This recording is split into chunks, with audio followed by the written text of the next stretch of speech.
श्रीराम समर्थ. संत एकनाथ महाराज कृत भावार्थ रामायण बालकांड अध्याय 17.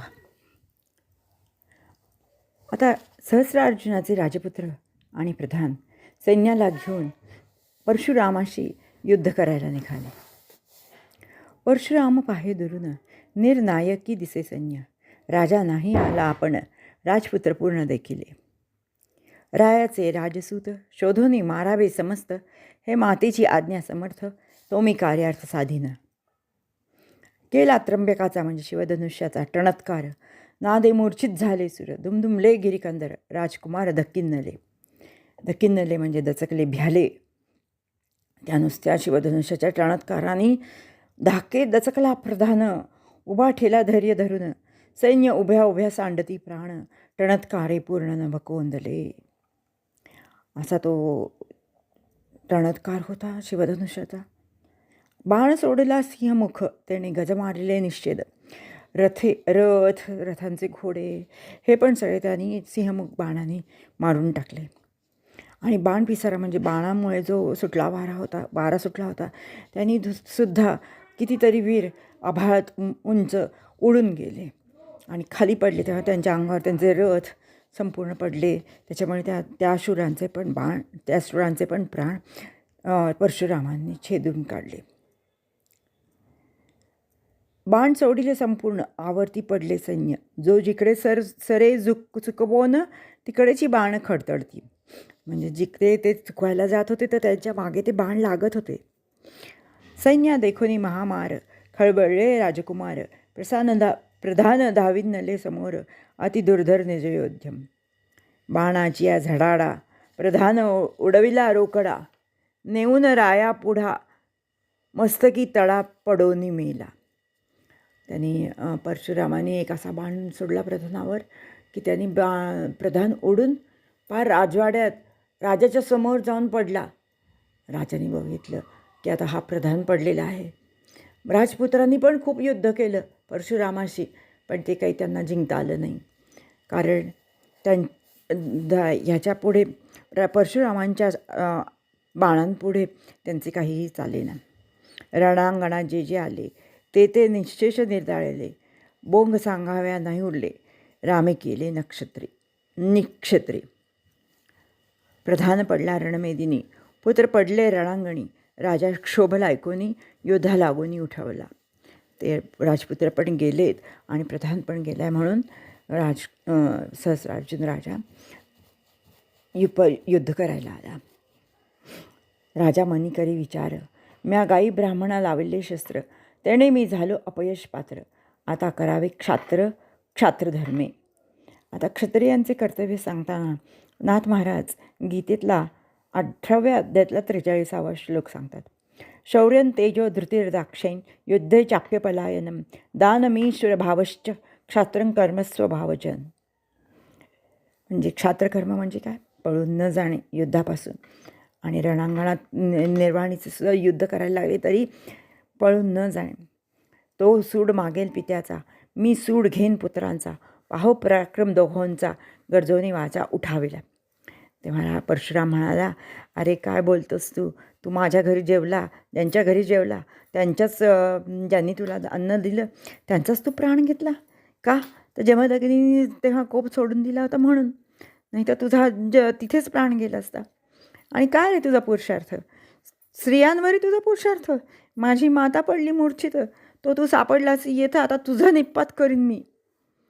असा क्रोध जमदग्नींचा जो क्रोध होता तो आता परशुरामात आला आणि त्यांनी पूर्णपणे सहस्रार्जुनाचं सूड घ्यायचं ठरवलं. तेव्हा दोघांनी मिळून वेगवेगळी अस्त्र आणि वेगवेगळे शस्त्र एकमेकांशी भेदायला सोडले. पण त्याचं काय झालं, शेवटी ते सगळे अस्त्र जी होती सहस्रार्जुन राजाची ती निशस्त्र करून टाकली होती परशुरामाने. शेवटी निर्वाण अस्त्रे समस्त रामे केली वाताहत. रामे म्हणजे परशुरामे. मग अनिवार अत्यंत चामुंडास्त्र घेतलेलं आहे. मग शेवटी राजाने चामुंडास्त्र घेतलं. पण चामुंडा ही काळिकेची दासी होती. कालीमाता तिची दासी होती. तिने म्हणून मग तिने पूर्वी चंडमुंडाची हे केलं होतं, युद्ध करून त्यांना मारलेलं होतं. तेव्हा परशुरामांनी कालिकेला आवाहन केलं आणि सांगितलं, चामुंडेसी म्हणे कलिका, माझे स्वरूप ते रेणुका, तिच्या पतीच्या घातका तू आवश्यक निर्दाळी. आता चामुंडाचं अस्त्र जे सोडलं होतं ते चामुंडाला कालिकेने सांगितलं की नाही, तू आता या सहस्रार्जुनाचा तू वध केला पाहिजे, कारण त्याने रेणुका तर माझेच स्वरूप होतं, जिला ह्या परशुरामाने वार केले जिच्यावर. म्हणून मग ते चामुंडास्त्र परत जायला लागलं. तसं क्षणाभरातच परशुरामांनी सहस्रार्जुनाचे सहस्रबाहू कापून टाकले आणि चामुंडाचे निवारण माझे मी नेणे आपण, अवश्य मज आले मरण, धाके संपूर्ण कापत. रामे त्याच क्षणी आपण अवश्य माझारी परशु घेऊन या करी, सहस्रबाहूंची कांडोरी धरणीवर पडली. साधुनी निर्वाणी चावो, मग मस्तकी घातला घाव, तेणे घाय महाबाहो, पडिला हो क्षितीतळे. शिर उडाले अंतराळी, जीवे परशुरामाशी ओवाळी, मग उतरले पायाजवळी, चरणांची धुळी बंधावया. त्याचं शिर जे होतं ते पण आकाशात उडलं आणि ते आकाशात उडून मग ते परत परशुरामाच्या चरणावर आलं. का तर त्याला जे दुःख होत होतं की नाही, मी गोमातेचा पण अपमान केला, मी ब्राह्मणांचा घात केला, गोमातेचा घात केला, त्याच्यामुळे आता हे मला परशुरामाच्या हातून मरण आलं आहे, आता हे मला जणू काही मोक्षच मिळाल्यासारखं आहे असं त्याला वाटत होतं. छेदिले अहम सोहमपण, निशेष छेदिले मी पण, छेदोनी एकत्वाचे एकपण, ब्रह्म परिपूर्ण मज केले. ऐसे करता स्तवन, प्रेमे पूर्ण झाले नयन, मस्तकी वंदून चरण सांडिला प्राण सहस्रार्जुने. आता परशुराम म्हणतात, मातेची आज्ञा अति बळकट, पहिले छेदावे सहस्र खर, मग छेदावे त्याचे शिर, तो जी प्रकार रामे केला. रामे म्हणजे परशुरामे. आणि सहस्रार्जुन पडला रणक्षेत्री, सवेची 3 सप्तके धरित्री. 3 सप्तके म्हणजे 21 वेळा धरित्री परशुरामाने निक्षत्री करून टाकली आणि आपल्या मातेच्या आज्ञेचे पालन केले. आता हा सगळा रेणुकेचा जो प्रसन्न आख्यान जे झालं ते त्याच्या पुढे जे परशुरामाचं आहे त्याच्यासाठी एकनाथ महाराजांनी ते आख्यान सांगितलं होतं. तर असं परशुराम नंतर मग मिथिला नगरीला आला. तर त्यांनी तिथे विचारलं की इथे कोण राजा आहे, राज्यकर्ता कोण आहे. तर ऋषी सांगती, परशुरामा हा चक्रवर्ती धर्मात्मा, देही असोनी विदेही धर्मा, अगाध महिमा पय्याचा. हा क्षत्रिय जरी असला तरी हा अतिशय असा पवित्र असा, देही असूनही विदेही असा हा राजा आहे. तेवढ्यात राजा जनक पण आला आणि त्याने परशुराम ऋषींना आणि त्याच्याबरोबरच्या सगळ्या ऋषींना आतमध्ये घरात घेतले. घरात घेऊन त्यांना अतिशय सुग्रास असे षड्रसपूर्ण असं जेवण त्यांना जेवायला घातलं. तेव्हा परशुरामाचं जेवण झाल्यावर परशुराम परत धनुष्याजवळ आला. जिथं धनुष्य ठेवलं होतं तिथे त्याला धनुष्य दिसलं नाही, शिवधनुष्य दिसलं नाही.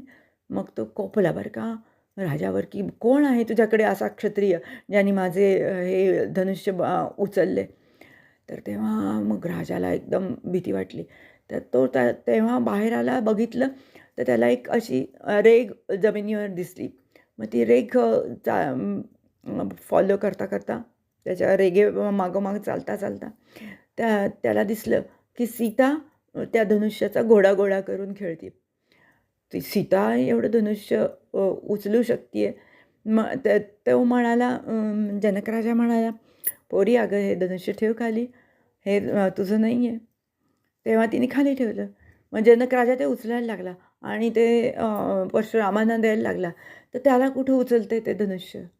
मग तो परत सीतेला म्हणाला की अगं घे हे धनुष्य, चल आपण तिकडे जाऊ परशुरामांकडे समोर आली करोनिया धनुष्याचा घोडा, नाचवित तडतडा, आली परशुरामा पुढा, देखोनी गाढा तो विस्मित. सीतेला त्या धनुष्याचा घोडा करताना पाहून तो अतिशय विस्मित झाला. अतिशय आश्चर्य वाटलं त्याला की हे कसं हिने उचललं. तो म्हणला, ही काही साधीसुधी नाही आहे, ही आदिशक्ती आहे. आणि तो म्हणे ही आदिशक्ती आणि का धनुष्य नुचले हाती, इसी आदी पुरुष होईल पती आणि कासी प्राप्ती नव्हे हिची. तेव्हा परशुराम म्हणाला जनकाला की अरे हिचा तू जेव्हा स्वयंवर ठेवशील तेव्हा हेच शिवधनुष्य जो कोणी उचलेल आणि त्या धनुष्याला दोरी जो बांधेल तोच हिचा पती होऊ शकेल. कारण हिचा पतीसुद्धा वेगळा आहे. हे आदि ईश्वराचा अवतार आदिपुरुष इसीवर मी सांगेन तो पण प्रकार तो सादर अवतारी. स्वयंवरी हाची पण जो या धनुष्याशी वाहील गुण म्हणजे धनुष्याला दोरी दावी त्याचीच द्यावी हे आपण आज्ञा संपूर्ण भार्गवाची. तर सीतेच्या स्वयंवरासाठी असा तू पण ठेव असं सांगून हा अध्याय इथंच समाप्त झाला. पुढचा अध्याय आपण पुढच्या भागात बघू. श्रीराम जय राम जय जय राम. श्रीराम जय राम जय जय राम. श्रीराम जय राम जय जय राम. जय जय रघुवीर समर्थ. श्रीराम समर्थ.